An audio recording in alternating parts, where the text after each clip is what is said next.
Hi, everyone. Thanks so much for joining us here on the Daily Racing Form YouTube. I'm Gino Buccola alongside Mailloux with producer Bobby helping us out as we head on out to Churchill Downs, preview a stakes race on Saturday. Very different a week ago over at Churchill Downs, Ashley, where it was Kentucky Derby Day, but we still have a very competitive turf stakes race to discuss. It's the William Walker. Let's take a look at the field for this one. It's going to line up as race number 10 on Saturday, May the 9th over at Churchill Downs. You and I previewed the Palisades just a few weeks ago on April the 19th. And we saw the ball pretty well in that race because we liked Reb 5 and Throckmorton. They both ran pretty well in there at big prices. They finished 1-2. So they're back here. They're both drawn right next to each other down inside. I'll say, Ashley, just comparing this race, though, to the Palisades, that race on paper had so much early speed lined up, and it's set up very well for Reb 5 from off the pace. There's some horses that are quick early in here, but I don't know if they're going to be lining up and flying quite as much as they were in that Palisades race. I think you kind of have to start the conversation with Outfielder, who's been so good. He's won 3 of his 5, very fast, and he's drawn really well with that outside draw. Yeah, he is. He's faced very nice horses such as Venetian Sun and Gustad, who just raced last weekend in Newmarket. And kind of looking at his form since then, 2 of 3 of those performances have been wins. I'm excited to see him back on the turf. That's where he started things. And to me, visually, probably his most impressive race. Love the draw for him. So he will be difficult to beat in here, but I still think there are other horses worth talking about. Yeah, totally agree. Let's see what Timeform US thinks is the pace projector, and we'll meet the field for the William Walker. It's a $225,000 stakes race, and it's going to go as race number 10 on Saturday, May the 9th at Churchill Downs. Reb 5 is in nice form right now, and honestly, if you just put a line through the race going long on January 17th when he had to go a mile at Turfway, the rest of the form makes a whole lot of sense. You see 4 races of the last 5, if you toss that long race, they're all sprints and they're all very good. He's won 3 of them. I think for him, though, you kind of know what you're going to get. That race set up so well for him. He's one that wants to sit back a little bit, have a target, and make one late run. So I think the faster they go early, it'll always set up well for him. Almost feels though like you may have wanted to have him last time with it just setting up so well. He got that nice split late in the race too. I think we have a replay of him, and we have a replay because there were 4 of the horses from that last race. Ashley, we spotted the top 2, Reb 5 and Throckmorton, because it could have been either one of them at the wire.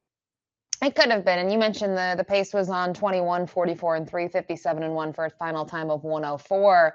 I think kind of looking at this, the best 2 performances were obviously the top 2, but it depends what you think is going to happen here. I think the tempo isn't going to be as quick. We'll see. Maybe it will be. But with that said, I think Reb 5 still draws well in here, having the rail. He can save ground. He is a horse that I know he rolled from off of it last time out, but in his races that went quote unquote slower, he wasn't 7 off of it early. He was 2 to 3 lengths. So I think he's maybe going to be a little bit closer than Timeform suggests here.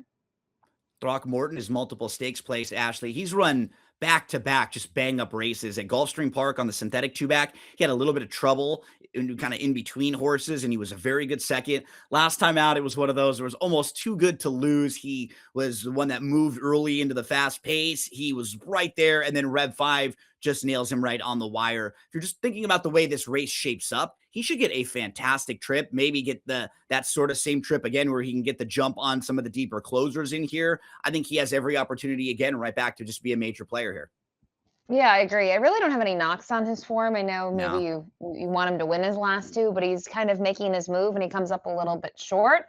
We'll see. Third start off the freshening probably helps him. He hasn't taken huge steps forward in his last 2, but they are, together, I think, a step forward from what we saw in his 2-year-old campaign. So we know that I liked him in the Palisades. He was second best. My one concern here is the price on him. I mean, if he's second choice and he's 3 to 1, I don't know if I want him just because of the value we've gotten in the past.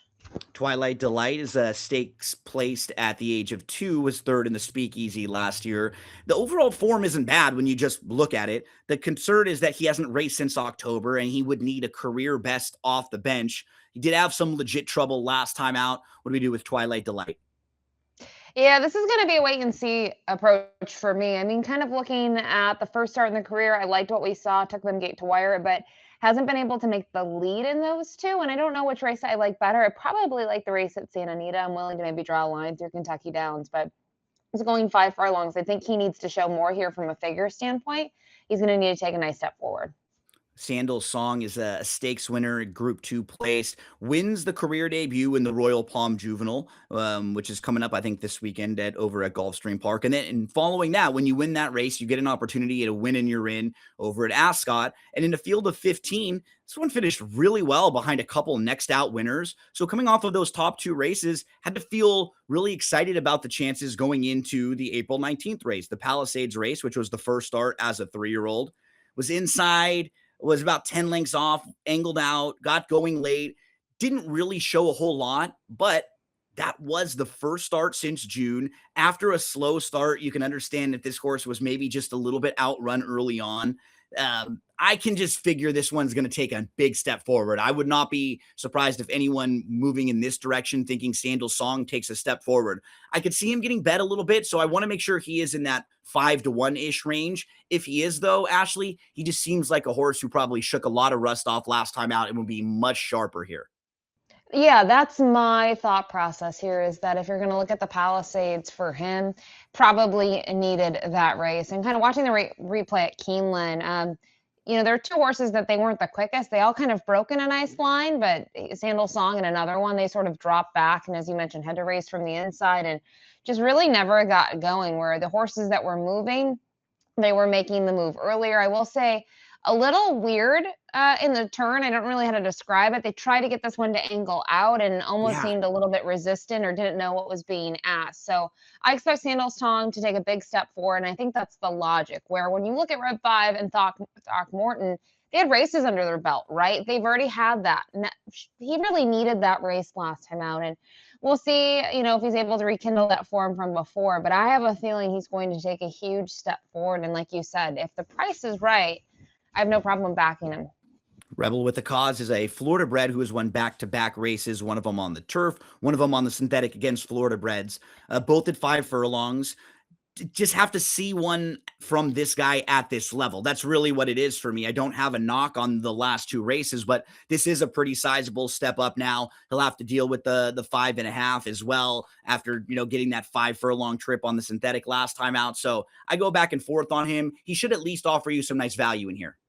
Yeah, and at least his turf race was made an optional, right? He wasn't in for a tag because they're protected, that being the condition there down at Florida, and the non-Florida breds run for the $50,000 tag. And then he did see state breds last time out, but huge step forward now as a 3-year-old. It's probably a combination of a couple things, maybe age, maybe surface, but also the addition of blinkers.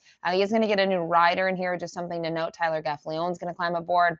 And I think from a trip standpoint, I don't know. He has potential, Gino, to be closer than time form suggests. I mean, he was Yep. still pretty close to 21 and 44-1 on the Tapeta.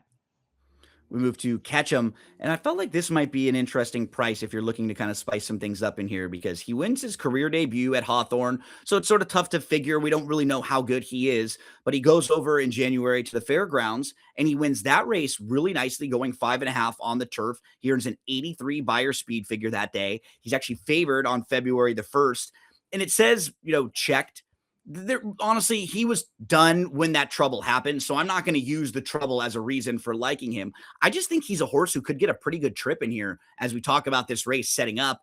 And if he has a little bit of that race 2 back still in him, that January 3rd race, I mean, something like that from a buyer standpoint actually stacks up really well with this group. So he's the type of horse who could be sitting in a good trip. Maybe he's a little bit better than his last race would suggest, because he was just kind of flat late. He was getting a perfect trip. He was kind of looming up, and then he just did not have that late energy and that late punch. So they gave him a couple months off, and he shows back up here. It's almost like they were kind of pointing for a race like this, and then they like the fact that he's training well because they put him in a stakes race. I just think he's going to be a big price. He's going to get a good trip, and he has a race there, Ashley, 2 back, that's actually kind of competitive with a lot of this field. So I felt like if you're looking for that big price in here, maybe it's him. I was kind of doing what you were doing with both Rev 5 and Throckmorton. I felt like they've run their really good races recently, and you may have wanted to have them in their last couple. Maybe it's Ketchum's chance to show up with a big effort at a big price here at 20-1.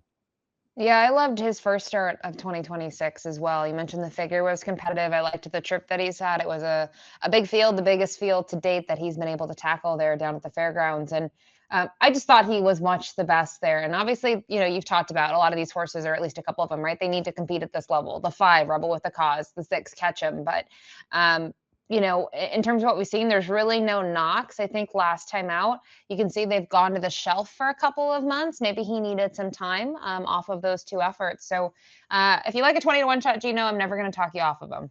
We moved to Walter the Mason. He was one of the kind of also rans in the Palisade. There was 4 of them from this group, but he really didn't show all that much in there. And he was a horse who was winning 2 starts back in a quarter horse race at Sunland. I think we joked we probably hadn't seen too many horses coming off of a Sunland win in a turf stakes at Keeneland last time out. Yeah, or going to Keeneland, right? Next out. And I can't endorse him. I honestly think he's significantly better on the dirt, even though he's had that turf win. And I don't know. I mean, you kind of look at his dirt wins, right? How has he done it, Gino? Besides the quarter horse race where, they're going fast and maybe tiring early, he's typically been quite forward. I do think you have to consider here from a pace perspective what he's going to do. But based on what we saw last time out, or even his turf performance in November, his first time facing winners, I can't use him against this group. You were talking about his dirt form. I mean, if you look at a couple of the horses that he faced on the dirt, they're actually horses that are probables for the Preakness. Right. The hell we did, an Express kid. So he actually has faced some pretty decent company on the dirt. He just hasn't been able to really show it all that much on the turf. We round things out with Outfielder, really fast. And you know what? I wonder too, just if he would have even fared all that well in the Palisades, because there was so much early speed in that race, it probably wouldn't have shaped up all that well for him. He's quick, he's classy, but they were just flying early in there. This race on paper just looks so much better for him. He feels like he's the controlling speed from the outside. I think he should have every chance, Ashley. Second start back off the bench. Just like a lot of little things on paper look good for him. Absolutely. I don't think he needs the lead to win either. I know it was a dirt race, but he was fine having, a target very close to him. I think he ran very well there. His bad race, in my opinion, was a similar story to the other horse that we talked about earlier, right? In the form of Reb 5. The one time they went long, it was also in the Grade 1 Breeders' Cup Juvenile Turf. So he has the tactical position in here. He has the early foot to use himself. And, in terms of the way that he returned, I was impressed with the effort at Turfway. So I do think he's the horse to beat, but I think the price is going to be extremely short. I mean, we're talking about Johnny V and Wesley Ward teaming up here with a horse that's 3 for 5 in the career.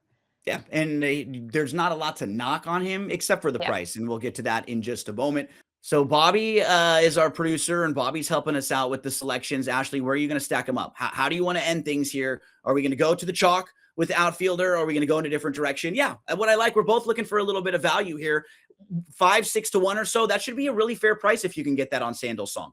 Yeah, and I think if Sandals Song is 3, 4 to 1, I'm out, right? I'm just gonna, sit back and watch the race unfold. I didn't necessarily love the return of the races, but I think off a very extended layoff like that, I mean, we're talking about what, nearly 10 months?